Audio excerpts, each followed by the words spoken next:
for Grandpa. How do you do, everybody?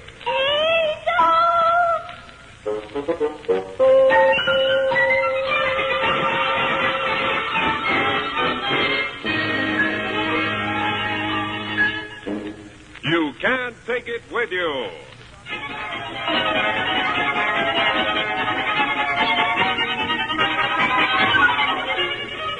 You Can't Take It With You, a brand new radio show based on a famous comedy hit by Morse Hart and George S. Kaufman.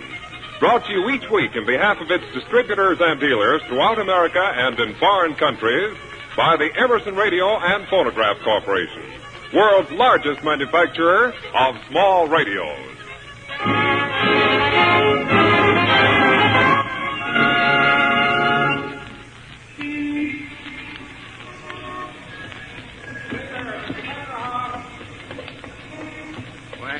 Young fella.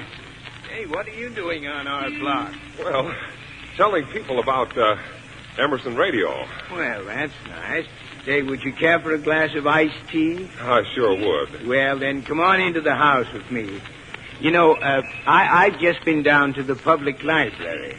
Reading up on any particular subject? No, not reading at all. I like to go down there and watch the shushers. The shushers? Yes, you know, the people who go shh. I see. I never saw a bunch of people who get so much pleasure out of sounding like a leaky radiator in my life. Well, come on in the house. Hi, everybody. Say, Mr. Shepard, I think you've met everybody. There's my married daughter, Penny Sycamore. That's Paul's wife. Yes, we've met. Mr. Shepard, the memory of our meeting last week is particularly vivid to me. In fact, I already have used the incident in 3 plays I wrote yesterday. You wrote 3 plays in one day? Well, I had a new ribbon in the typewriter, and somehow I just couldn't stop using it. Oh, well, you and my daughter Essie have met, I believe. Yes, we did. Yes. I said, how do you do? And he looked right in my eyes and said, how do you do? It was thrilling. But you haven't met my granddaughter, Alice, have you, Mr. Shepard? Alice is Penny's daughter. As beautiful a young female creature as ever foiled a villain and collapsed in a hero's arms. How do you do, Miss Sycamore? How do you do? Mr. Shepard, are you an average, normal human being? Why, yes, I think so. Then you'd better take my advice and flee from this house as you would from a plague. Oh, but you love us, Alice. I adore all of you, darling. I just don't think it's fair to strangers to expose them to you, that's all. Well, after all, Alice, Mr. DePinner was once a stranger.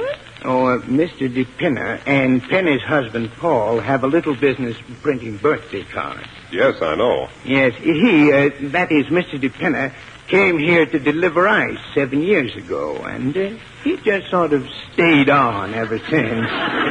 See what I mean, Mr. Shepard? Well, And, you know Mr. Kolenko. We have met. Now, when I say met, I do not mean it in its classic sense. That is, we have not met on the dueling field. well, of course not. If we had met on the dueling field, I would shoot you down like a dog. And I dare say you'd be right, too. No, there is the tragedy. I would be wrong. Since it is inconceivable that you would insult me, we must assume that I had insulted you.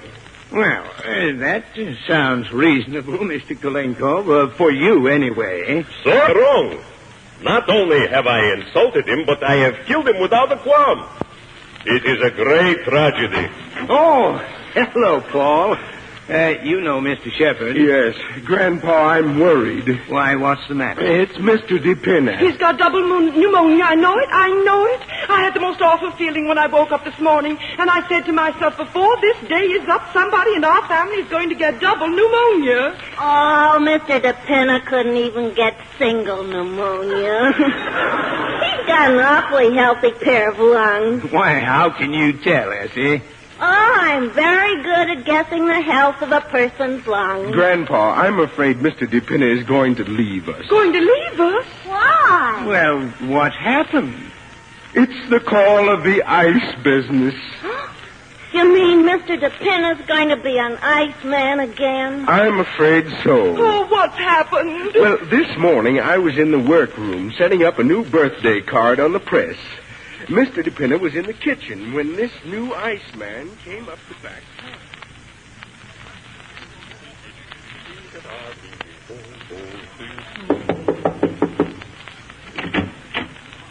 Good morning. Mr. Vanderhoff? No, Mr. Vanderhoff is out. I'm Mr. DePinna. I live here, though. Anything I can do for you? You people take ice? Oh, no. I'm sorry. We have an electric refrigerator.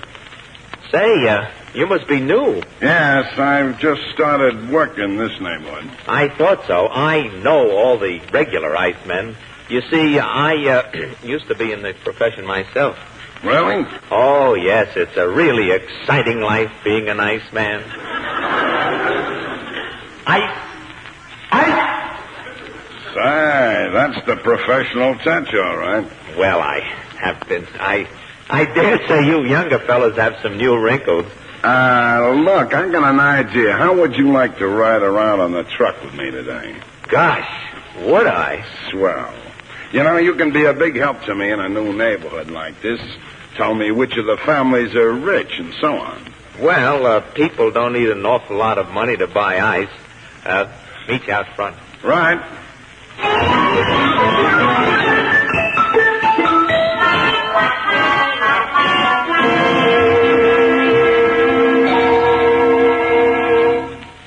And that's why I'm worried that Mr. DePinna may be leaving us, Grandpa. That would be awful. Oh, what can we do?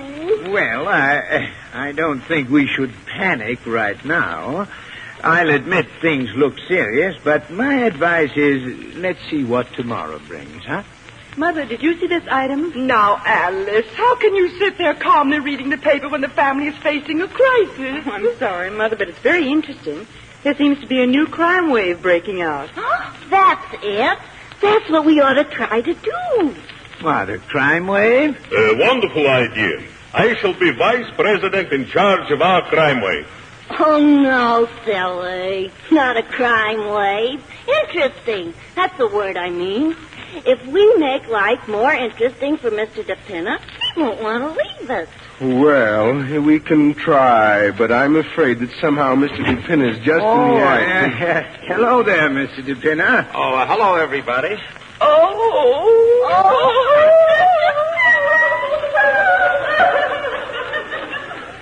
Gosh, did I say anything to hurt anybody's feelings?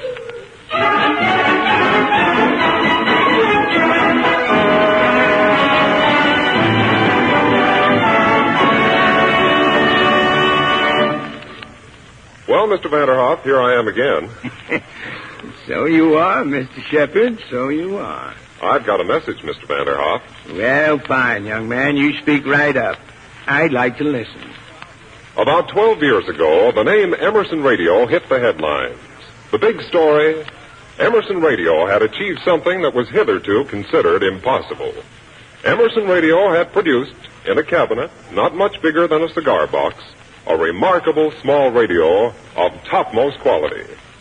This brilliant achievement freed home radio from the disadvantages of the big, cumbersome, old-fashioned, costly sets and brought efficient radio within the reach of millions.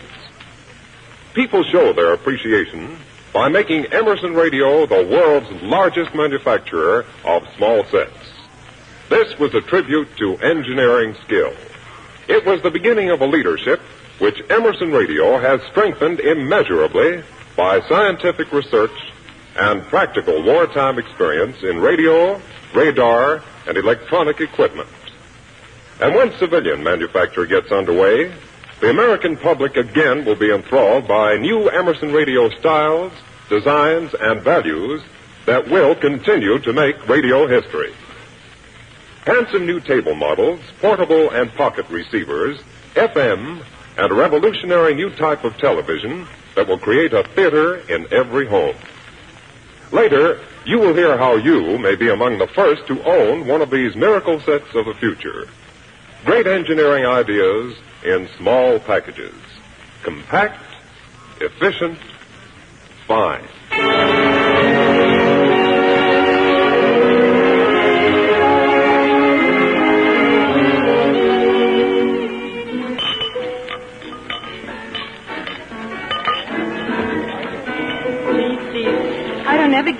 you these days. Don't worry, baby. Just one more job and we'll take us a little trip. That posing as a nice man sure works at neat, don't it? Yeah. You know just who's home and who isn't. Housebreak get made easy. Sure is. Honey, there's a rich family named Mitchell on 120th Street. They're going to be away this weekend. I'm told that Mitchell dame has got more jewelry than anyone should.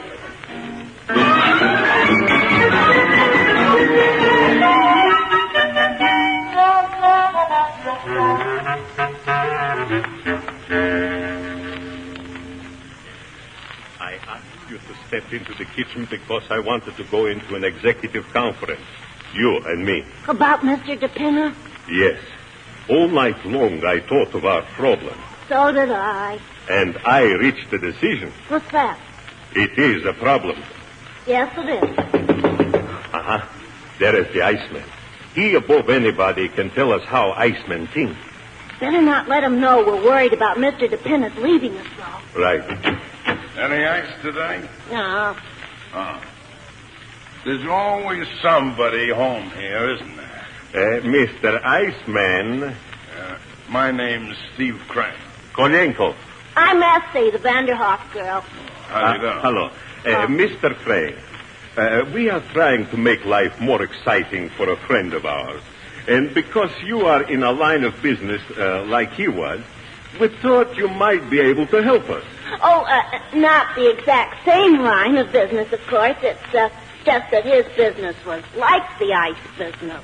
What in the world could be like the ice business without being the ice business? Oh. Cold water? Cold? Yes. That's it. Our friend sells cold water. Now, how can we make life more interesting for him? Well, that's quite a question. Well, suppose, for instance, we went to the head of the zoo and borrowed one of his most ferocious tigers. Huh? And kept him here? Where else? Wouldn't that be dangerous? He might chew us all up. It's true we would all have to go around armed to the tooth. But we will be spiritually happier if we carry weapons. Why would we be spiritually happier if we carry weapons, Mr. Coincloth? Must there be a reason for a beautiful emotion like that? Well, no, I just wondered, that's all. Mr. Crane, do you think it would work? I guess you with the people will have to work that one out for yourselves. I got to get back on the job. So long. So long. Essie, there is no choice left. So we must make a desperate choice. A crime wave. But how can we make a crime wave? And how will that hold Mr. DePinna? Or we get him interested in catching the burglar. Say. Now, Essie, here is what we do. The Mitchells are away this weekend. So, you and I will break into the Mitchell's house. You mean right through the wall? No, we go through a window. Give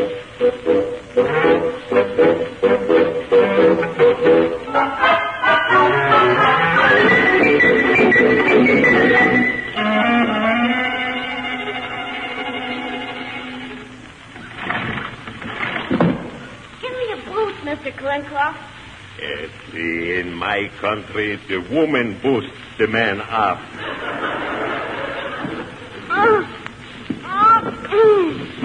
Gee, you're heavy, Mr. Coincloth. That's it. Well, we got in. Yes. Why, it's fun being a burglar, though. The Mitchells are very careless, leaving a window unlocked like that. I must write them a note about it. Okay. Let's go, then. No use staying here now that we've broken in. You are right. Take that clock there and we'll go. Take the clock? Yes. With us? Again, yes. But we can't do that, Mr. Coincloth. That would be stealing. Essie, little Essie. How can we make a burglary if we don't steal something? Gosh, I never thought of that. Well, if we got to steal, I guess we just have to steal. Besides, we will return it. Just as soon as we get Mr. DePina interested in catching us. All right. But let's not take anything very valuable. Very well, madame. It seems you have taken charge of this crime. What, then, will we steal? Well, how about that chair over there? No. Why not? I don't like the color. Oh. Well, let's take that box of candy there. No. Why not? Suppose someday I have grandchildren, and they ask me, Grandfather, what did you steal during the Great War? And I have to say, a box candy. Gosh, Mr. Klinkoff, then I give up. Essie, do not despair. We are two intelligent, brilliant people. Sooner or later, we'll agree on something to steal. Who's that?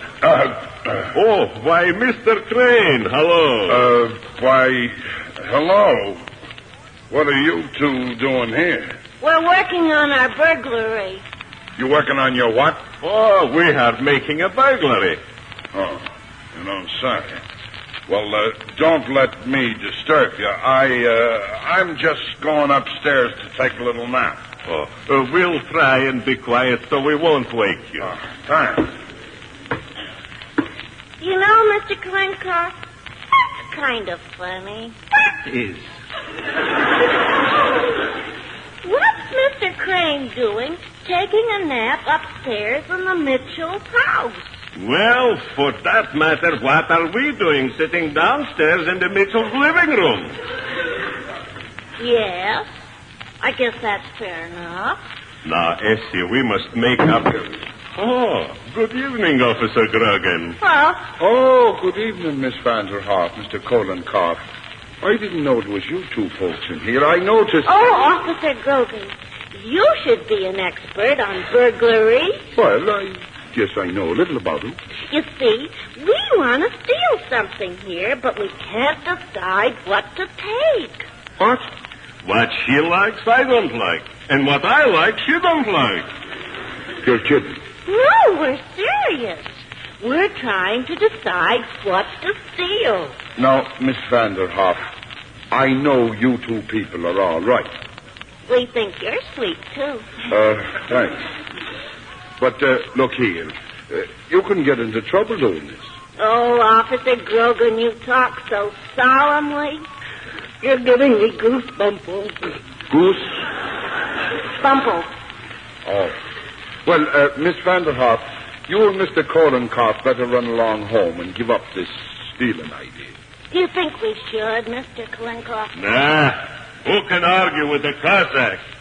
Officer Grogan, we bid you a dignified good night. Good night. I'd lock the door. Good night. Good night.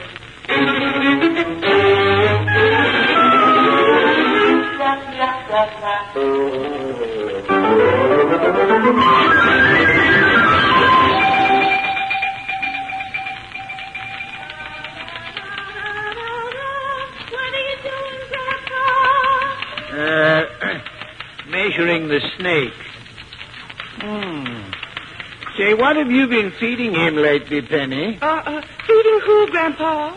Why, Horace, the snake. Just his usual diet.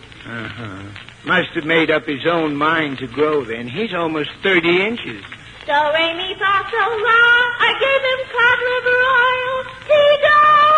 Oh, well, I guess that's what's doing it. Horace sure is mighty handsome. For a snake. Essie, how many times must I tell you, don't stop singing until I stop waving my sword? I'm sorry, Mr. Klinkoff. I was thinking. And what were you thinking? Just that you cut some more of Penny's hair off when you waved for that high nose. Well, you know, Mr. Kolenkov, your insistence on conducting with a sword instead of a baton has all of us crawling around here as if we were trying to prove Darwin was right. Oh, yes, Grandpa. Oh, my dear Mrs. Sycamore, 1,000 apologies. Not at all, Mr. Kalenkov. You've given me a wonderful idea. Scalping. I shall start an Indian play immediately.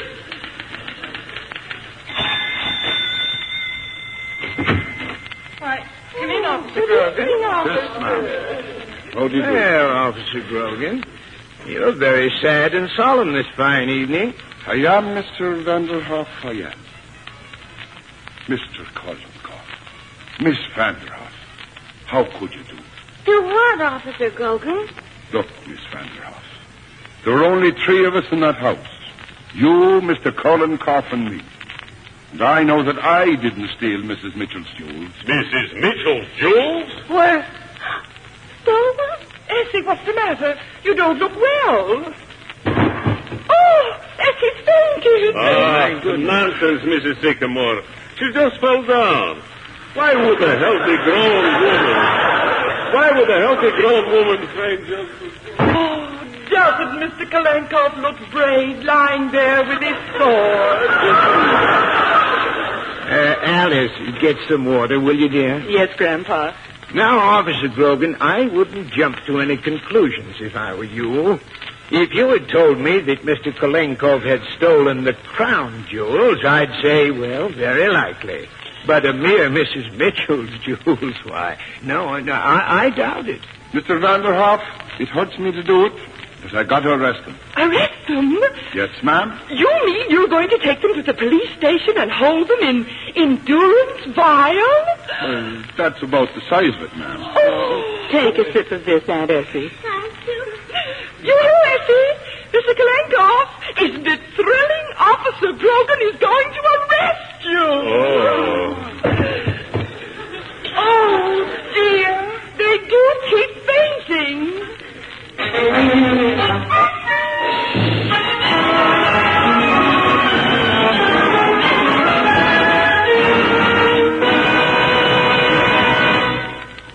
It's me again, Mr. Vanderhoff. Well, young man, you certainly have the knack of popping up at the most exciting times. The better for you to listen to me, Mr. Vanderhoff. Indeed, young fellow. You go right ahead. Well, about that announcement we mentioned earlier, perhaps you've already seen PDQ posters at your local Emerson radio dealers. But perhaps you've been too busy to inquire what PDQ means. It stands for Preference Delivery Quota. Emerson Radio's plan to give you early selection of one or more of the miracle sets of the future. Here's how it works. Visit your Emerson Radio dealer now. Sign his PDQ register, and he issues to you a PDQ certificate. This assures you early delivery of the post-war Emerson Radio you want, without any obligation whatever on your part. Do this now. If your dealer has not yet received his PDQ material, send a postcard to Emerson Radio and Phonograph Corporation, New York City, and arrangements will be made to provide you with a preference delivery quota certificate. Then you won't have to do without a new Emerson Radio while your neighbor is enjoying his. For the Emerson radios of tomorrow will embody greater value than ever before. Ideas born out of Emerson Radio's experience in creating radio, radar, and electronic equipment for war. Great engineering ideas in small packages. Compact, efficient, fine.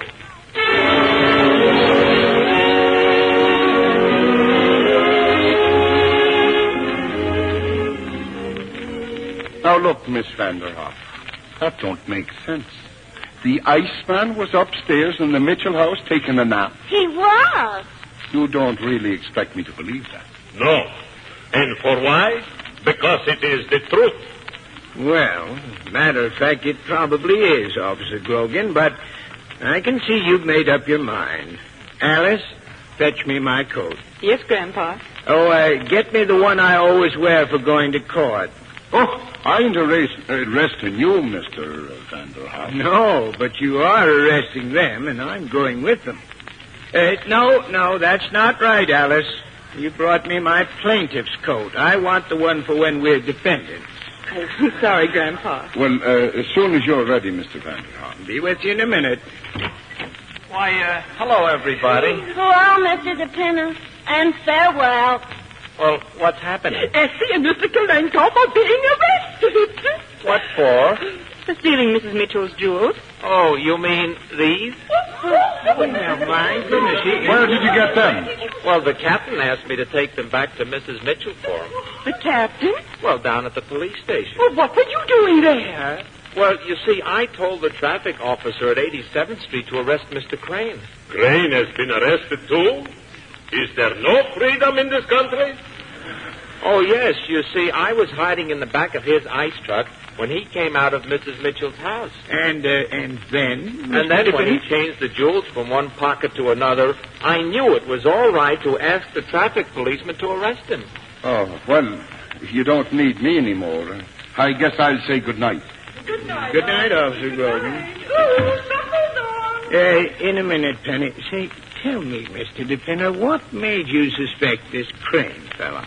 Well, I kind of thought he wasn't a real professional iceman when I saw him handle the tongs. But when he used both hands on the ice pick, I knew he was an imposter. Gosh, Mr. DePinner, you're a hero. Oh, come now. You know, Paul, I had a lot of time to think while I was hiding in the truck, and I worked out something. What, Mr. DePinner? A poem of congratulations for his 60th birthday. Would you care to hear it? Oh, yes. All right. Congratulations on a 60th birthday. Through winter's freeze and summer's scorch, though many birthdays fill your cup, I hope you'll still sit on your porch and watch the setting sun go up. Hey, that's a dandy. Yes. Of course, it does interfere a trifle with the natural movement of the sun, Mr. DePinner. Yeah, it should be the setting sun goes down, but that wouldn't rhyme. Down, up. What difference does it make? Maybe it's a cloudy day. Mr. DePinner, then you're not going back into the ice business. Oh, good gracious, no. Oh, I'll admit there's a certain fascination in watching a big 300-pound cake of ice melt. But birthday cards is a real creative life.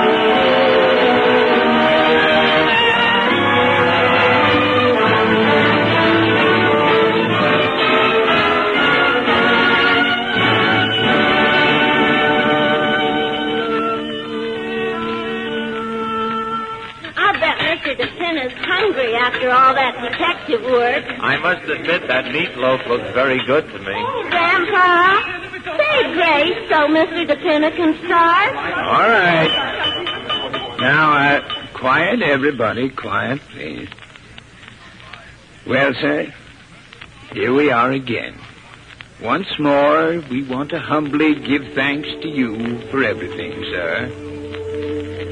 I suppose we should have killed the fatted calf for this dinner, but it seems that in this instance the prodigal son never left home.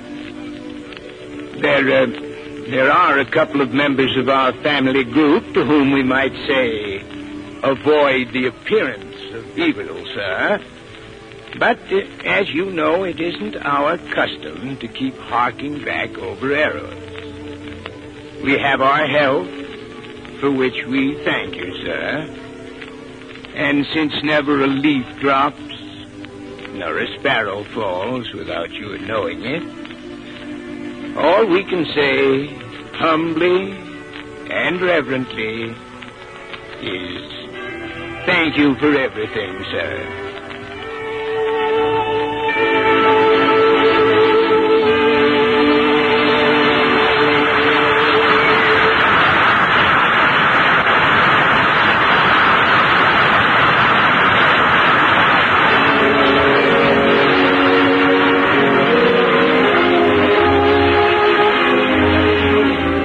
Ladies and gentlemen, we take leave of our amusing family. Grandpa Vanderhoff, Penny and Paul, Essie, Mr. Kolenkoff, and Mr. DePinner. And now, here is a message. Protect your home and your country from the perils of inflation. Buy only what you really need. Pay no more than ceiling prices. Pay no less than the required number of ration points. Buy bonds.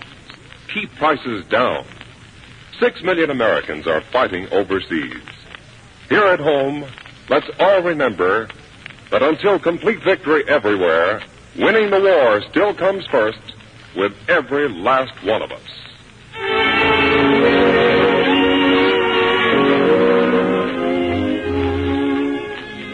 Be with us next week when Emerson Radio, in behalf of its distributors and dealers from coast to coast, will again bring you more fabulous goings-on with You Can Take It With You, based upon the hugely successful play by George S. Kaufman and Morse Hart, with Everett Sloan as Grandpa Vanderhoff. You Can Take It With You is written for radio by Nathaniel Curtis, with music by Fred Fradkin.